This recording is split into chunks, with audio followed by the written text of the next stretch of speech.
Bien chicos, llegamos a nuestra segunda clase. En esta clase lo que vamos a ver son los cambios de estado de la materia. Para ello vamos a ver los estados de la materia inicialmente, vamos a ver también pues los cambios físicos que se pueden dar con ellas y cómo la temperatura afecta a esos cambios físicos. Comenzamos. Los estados de la materia nosotros conocemos normalmente tres, ¿verdad? El sólido, el líquido y el gaseoso. Resulta que también existe un cuarto estado de la materia que es el plasma. Más adelante vamos a verlo, por el momento vamos a llenar esta tabla. Ustedes disculparán lo rectas de mis líneas, pero pues mi pulso no es muy bueno. En fin, vamos a llenar esta tabla que nos permite comparar propiedades entre los mismos estados y nos permite ver más fácilmente como sus diferencias. Entonces, empezamos con el estado gaseoso. El gaseoso en la forma es indefinido. ¿Por qué? Porque digamos que es libre de estar en todo el espacio. Por ejemplo, el aire que respiramos, el oxígeno que nosotros respiramos, ese es un gas que está libre en el espacio y que no tiene esa forma a menos de que nosotros lo encerremos bajo presión en un recipiente, ¿cierto? Ahora, el volumen por el mismo, digamos, característica de la forma es indefinido para los gases. Ahora, la propiedad de compresibilidad. ¿A qué se refiere esa propiedad? Habla de qué tanto puede reducir su volumen el estado en el que se encuentra. En el caso de los gases, como las partículas están sueltas todo el tiempo, tenemos la capacidad de poder comprimir un poco ese espacio entre las partículas. Por esto, la compresibilidad en los gases es alta.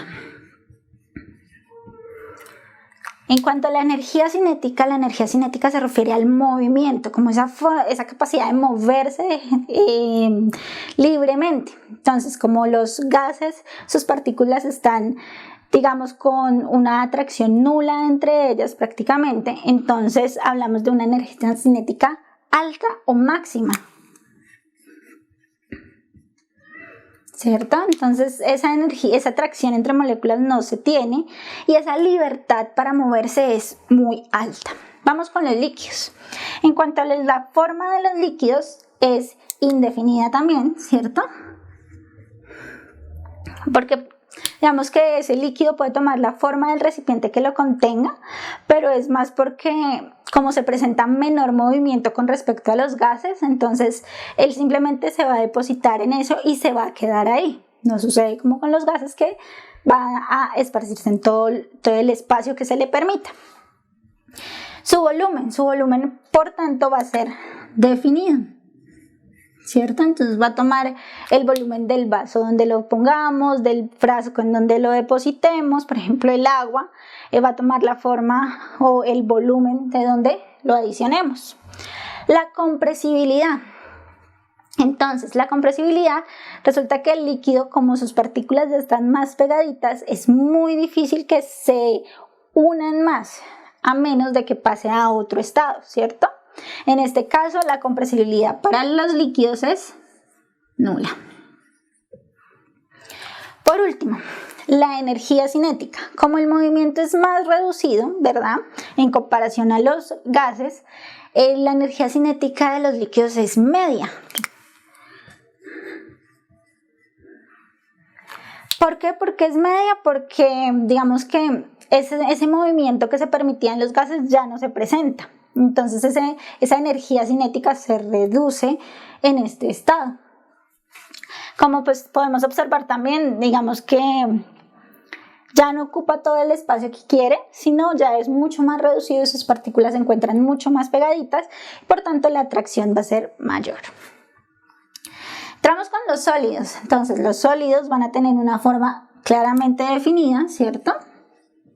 Siempre vamos a saber de qué forma es la piedrita que recogemos o el cubito de hielo que se formó al congelar el agua.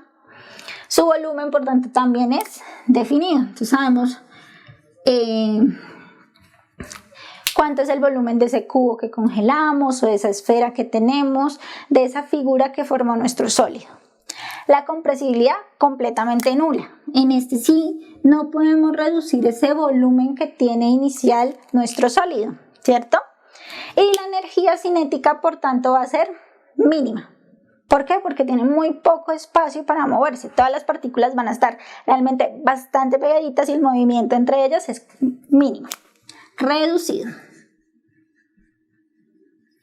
Entonces aquí vemos como el ejemplo de las representaciones hasta llegar a nuestro estado sólido, que están las partículas completamente juntas.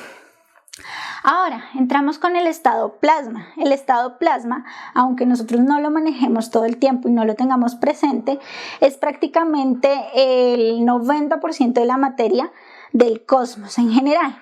¿Por qué del cosmos? Resulta que el plasma son gases cargados con iones positivos y negativos que tienen alta energía, una extraordinaria movimiento al azar de sus partículas, y esa energía hace que se encuentren en otro nivel diferente a los que hemos mencionado, ¿verdad? Un ejemplo de esto es, por ejemplo, el Sol. El Sol, que es una estrella, está formada de plasma, así como también los truenos que caen durante las tormentas son energía o materia cargada, positiva y negativamente. Realmente es una carga neutra, solo que sus partículas están sueltas. Vamos a ver un ejemplo. Vamos a ver, digamos, como un ejercicio con una pregunta tipo ICFES. Entonces, ¿qué dice nuestra pregunta? La materia puede encontrarse en diferentes estados. Uno de ellos es el estado gaseoso. En este estado, las partículas se difunden hasta ocupar el mayor espacio posible. Una explicación para este fenómeno es que el estado gaseoso, bien, nos dan 4 opciones diferentes. Vamos a verlas aleatoriamente para explicar cada una de ellas a partir de lo que ya conocemos y pues de lo que podemos deducir. ¿Listo? Entonces empezamos de abajo para arriba. La respuesta D nos dice que las partículas pierden su masa, lo que origina la evaporación. Entonces en ningún momento estamos diciendo que cambiamos de estado, ¿cierto? No pasamos de estado líquido a gaseoso, que es una evaporación, sino simplemente estamos diciendo que estamos en el estado gaseoso de forma general. Entonces esta respuesta pierde como su fuerza y puede ser rechazada una vez que se ha leído. Vamos con la C. Las partículas tienen la libertad de desplazarse unas sobre otras. Entonces resulta que en el estado gaseoso esas partículas pues están completamente libres, no van a estar unas sobre otras, que puede suceder por ejemplo en el estado líquido cuando fluye. Entonces ese estado o esa sustancia, las partículas se mueven unas sobre otras hasta caer, ¿cierto? Entonces también descartamos esta respuesta. Vamos con la A. La A nos dice que las partículas están íntimamente ligadas entre sí. Entonces, vamos a nuestro cuadrito y vemos que nuestras representaciones nos muestran que realmente ellas son libres y no tienen casi contacto entre ellas. Las que están íntimamente ligadas son las partículas de los estados sólidos. Ahora, en la respuesta, la B. Las partículas presentan una energía cinética alta y una baja atracción entre sí. Entonces, energía cinética máxima o alta, como habíamos mencionado, y la atracción es casi nula. ¿Por qué? Porque no sé, digamos que en este estado el choque de partículas es alto y la separación va a ser elevada.